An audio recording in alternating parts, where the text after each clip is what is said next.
किताब मुकद्दस में से सुफनिया के दूसरे बाब की तिलावत।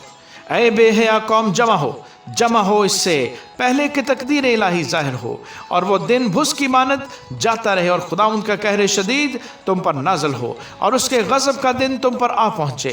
ऐ मुल्क के सब हलीम लोगों जो खुदावंद के अहकाम पर चलते हो उसके तालब हो, रास्तबाजी को ढूंढो, फरोतनी की तलाश करो, शायद खुदावंद के गज़ब के दिन तुमको पनाह मिले, क्योंकि गज़ा मतरूक होगा और इस्कलोन वीरान किया जाएगा और अशदूद दोपहर को खारिज कर दिया जाएगा और अकरून की बेखनी की जाएगी। समंदर के साहिल के रहने वालों यानी क्रीतियों की कौम पर अफसोस।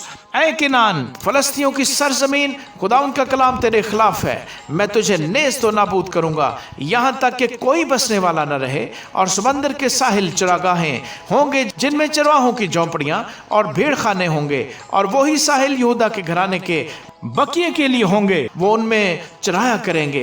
वो शाम के वक्त अस्कलोन के मकानों में लेटा करेंगे, क्योंकि खुदावंद उनका खुदा उन पर फिर नजर करेगा और उनकी असीरी को मौकूफ करेगा। मैंने मुआब की मलामत और बनी अमून की लान तान सुनी है, उन्होंने मेरी कौम को मलामत की और उनकी हदूद को दबा लिया है। इसलिए रब्बुल फाज इसराइल का खुदा फरमाता है, मुझे अपनी हयात की कसम, यकीनन मुआब सदूम की मानद होगा और बनी अमून अमूरा की मानद।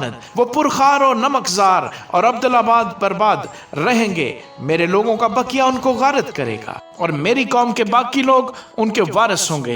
ये सब कुछ उनके तकब्बुर के सबब से उन पर आएगा, क्योंकि उन्होंने रब्बुल फाज के लोगों को मलामत की और उन पर ज्यादती की। खुदावंद उनके लिए हैबतनाक होगा और जमीन के तमाम माबूदों को लग़्व कर देगा और बहरी ममालिक के सब बाशिंदे अपनी अपनी जगह में उसकी प्रस्तिश करेंगे।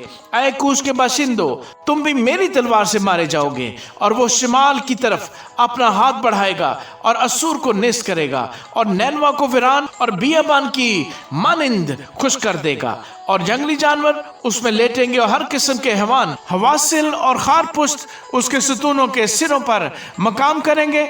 उनकी आवाज उसके झरोकों में होगी, उसकी दहलीजों में वीरानी होगी, क्योंकि देवदार का काम खुला छोड़ा गया है। ये वो शादमान शहर है जो बेफिक्र था, जिसने दिल में कहा कि मैं हूं और मेरे सिवा कोई दूसरा नहीं।